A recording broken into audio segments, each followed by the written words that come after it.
Hola a todos, bienvenidos al canal. Mi nombre es Adrián y en el día de hoy estaremos hablando sobre síndromes bronquiales. De esta forma, vamos adelante con el video.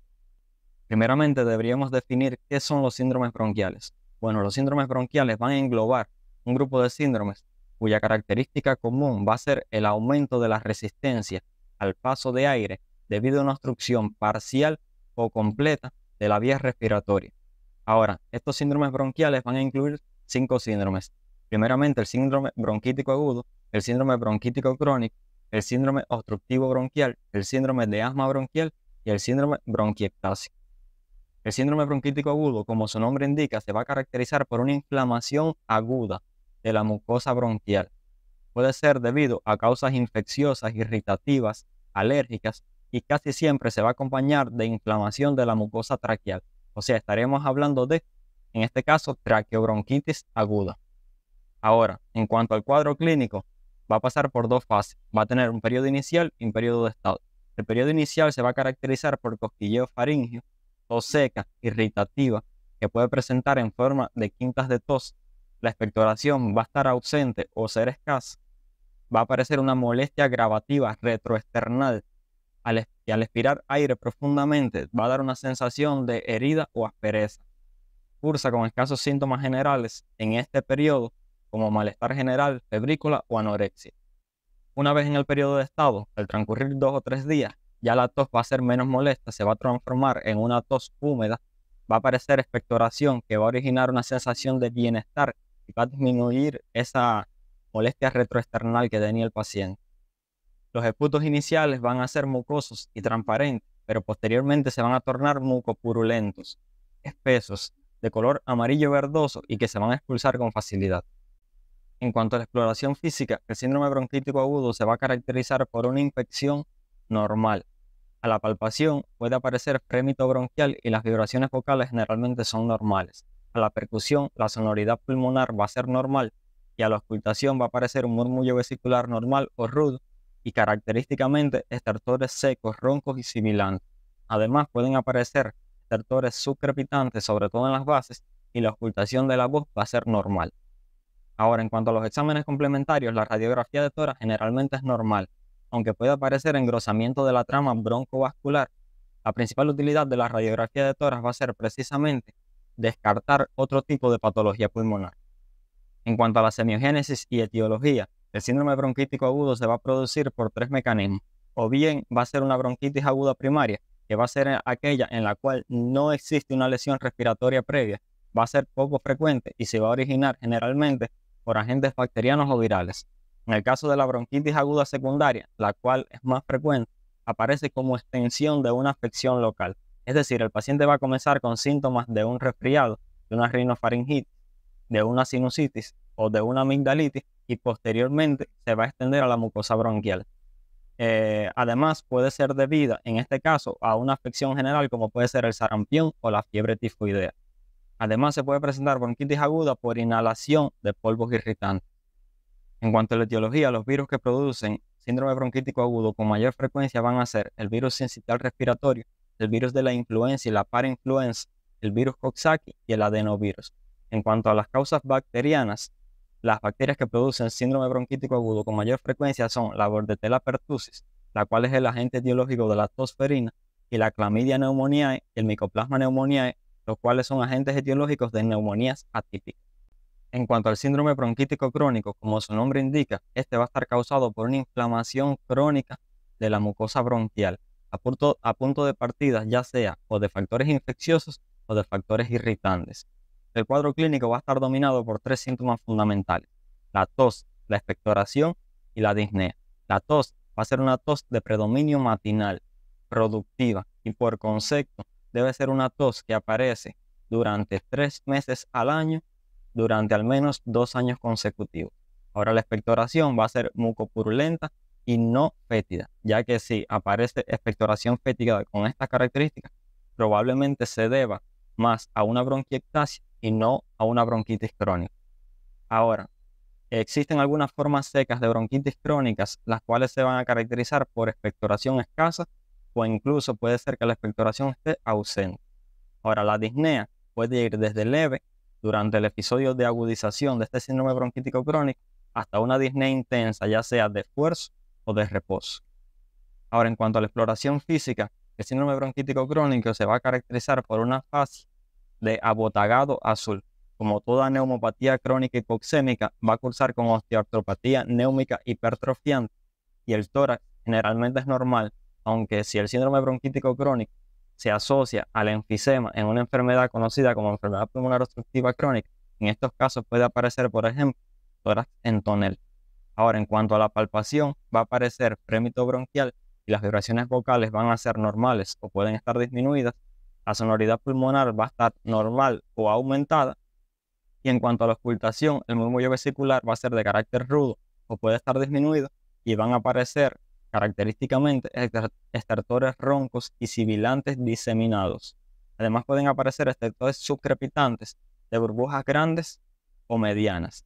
Esta clasificación de los estertores húmedos en burbujas pequeñas, medianas o grandes es una clasificación que ha caído en desuso y actualmente solamente se habla de si existe o no estertores húmedos y no se habla de esta clasificación en cuanto al tamaño de las burbujas, ya que es algo muy subjetivo.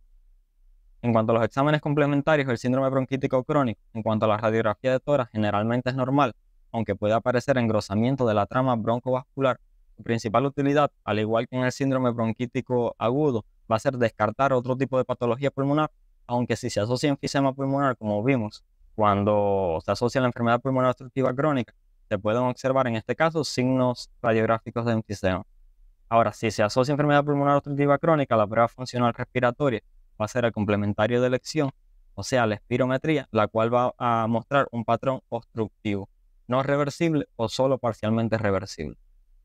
Ahora, este síndrome bronquítico crónico es un proceso asociado a exposición de irritantes bronquiales. El irritante bronquial más frecuente va a ser el humo del tabaco. Además puede asociarse a contaminación ambiental o exposición laboral o a infecciones respiratorias recurrentes. Tiene clásicamente tres formas de presentación clínica. O se presenta como una bronquitis crónica simple, que es aquella bronquitis crónica que no tiene limitación crónica del flujo aéreo. La bronquitis crónica obstructiva, que es aquella que sí tiene limitación crónica al flujo aéreo. Y la bronquitis crónica mucopurulenta, que como su nombre indica es aquella bronquitis crónica que cursa con tos y expectoración crónica mucopurulenta. Ahora, el síndrome obstructivo bronquial va a ser un síndrome que se caracteriza por la obstrucción total o parcial de los bronquios. Este síndrome obstructivo bronquial puede aparecer de forma súbita o de forma gradual, dependiendo de la causa que lo produce. En cuanto al cuadro clínico, si la instalación de este síndrome obstructivo bronquial es agudo, la sintomatología va a ser ruidosa, va a aparecer tos paroxística con disnea y a veces cianosis o rubicundez exagerada de la fascia. Si la obstrucción, por otro lado, es gradual, el cuadro generalmente es menos llamativo y aparece tos y sintomatología acompañante dependiendo de la causa. Ahora, ¿cuál es la causa más frecuente, por ejemplo, de obstrucción aguda de un síndrome obstructivo bronquial? Puede ser, por ejemplo, la aspiración de un cuerpo extraño, mientras que la obstrucción gradual puede ser originada, por ejemplo, por el crecimiento de un tumor a nivel de la luz intrabronquial. Ahora, en cuanto a la exploración física del síndrome obstructivo bronquial, si la obstrucción es localizada, a la impresión va a aparecer disminución de la movilidad respiratoria de la zona afectada. A la palpación va a haber disminución localizada de las vibraciones vocales. A la percusión va a haber hipersonoridad pulmonar del área afectada y a la auscultación va a aparecer disminución del murmullo vesicular y estertores secos localizados. Ahora, en cuanto a los exámenes complementarios en el síndrome obstructivo bronquial, la radiografía de tórax, ¿qué va a mostrar? Bueno, en ocasiones se observa la causa de la obstrucción, como puede ser, por ejemplo, un cuerpo extraño, una tumoración o adenopatías. O se pueden observar signos indirectos de obstrucción de la vía aérea, como por ejemplo mayor radiotransparencia localizada a nivel del tronco afectado, a nivel del bronquio afectado. En la radiografía de tórax realizadas en inspiración forzada, se va a comprobar el atrapamiento aéreo, pudiendo observarse, por ejemplo, la desviación mediastinal hacia el lado sano. Ahora, por otro lado, el síndrome de asma bronquial se va a expresar clínicamente por un síndrome obstructivo bronquial con características especiales. Además de la obstrucción de las vías aéreas, reversible espontáneamente o con tratamiento, va a existir inflamación e hiperreactividad bronquial. El cuadro clínico va a estar dominado por una bradipnea de tipo expiratoria sin relación con los esfuerzos, tos seca y molesta, que va a obligar al paciente generalmente a sentarse, y al final de la crisis va a aparecer un esputo perlado. Desde el punto de vista microscópico, este esputo perlado va a estar formado por tres componentes: las espirales de Kurzman, los cristales de Charcot-Leyden y los cuerpos de Créol. Ahora, en este síndrome de asma bronquial, la exploración física va a mostrar una inspiración corta y una expiración larga, o sea, una bradipnea expiratoria, con ortopnea y tórax en inspiración forzada, con presencia de tiraje. La palpación va a mostrar disminución de la amplitud del tórax, con ronquidos palpables y vibraciones vocales normales o disminuidas. La percusión puede ser normal o puede existir ligera hipersonoridad, con disminución de la matidez cardíaca por distensión de las lengüetas pulmonares. A la ocultación va a aparecer estertores roncos y sibilantes diseminados, a veces audibles a distancia. Además pueden aparecer estertores subcrepitantes, sobre todo al final de la crisis. En cuanto a los exámenes complementarios, la radiografía de tórax en el síndrome de asma bronquial, durante la crisis se va a observar un aumento de la transparencia de todo el campo pulmonar como resultado del atrapamiento aéreo, con engrosamiento de la trama broncovascular. El diafragma va a estar muy disminuido, igualmente como signo de atrapamiento aéreo. Ahora, en la placa lateral se observa bien el aspecto globuloso del tórax y el aplanamiento de las cúpulas diafragmáticas. En cuanto a la etiología del síndrome de asma bronquial, puede ser causado o por un asma atópica o alérgica, o por un asma no atópica como resultado de infecciones, o por un asma sensible a la aspirina, o por un asma ocupacional, o por una aspergilosis broncopulmonar alérgica. Ahora, el síndrome bronquiectásico se define como una dilatación anormal y permanente de uno o varios bronquios, la cual va a estar debida a una destrucción de los componentes elásticos y musculares de la pared bronquial. Desde el punto de vista broncográfico, se puede clasificar de tres tipos. O sea, puede ser una bronquiectasia sacular o quística, una bronquiectasia varicosa y una bronquiectasia fusiforme o cilíndrica. El cuadro clínico va a estar dominado por tres síntomas. O sea, el paciente puede presentar tos, expectoración y disnea. La tos va a ser de predominio matinal y productiva. La expectoración va a ser purulenta y fétida, muy abundante en las mañanas. Aunque existen formas secas de bronquiectasia que predominan sobre el lóbulo superior, conocidas como bronquiectasias secas de Bensacón, las cuales se pueden presentar con expectoración hemoptoica. La disnea va a aparecer generalmente durante el episodio de agudización de esta bronquiectasia. Ahora, en cuanto al examen físico del síndrome bronquiectásico, este va a depender de la localización de la bronquiectasia, del tipo de bronquiectasia, del grado de infección del bronquio o parénquima circundante y del grado de represión de la misma por las secreciones. Como en toda neumonía crónica hipoxémica, pueden aparecer dedos en palilla de tambor o acropaquia digital. Ahora, en cuanto a la radiografía de tórax no va a ser útil para el diagnóstico de bronquiectasia, aunque se pueden observar signos indirectos como imágenes redondeadas en formas de anillo transparente superpuesto. Estas imágenes no son exclusivas ni patognomónicas de la bronquiectasia. El complementario de elección para el diagnóstico de la bronquiectasia va a ser la tomografía axial computarizada de alta resolución. La tomografía axial computarizada de alta resolución es actualmente el método complementario de elección para el diagnóstico de bronquiectasia, como pueden observar en esta imagen.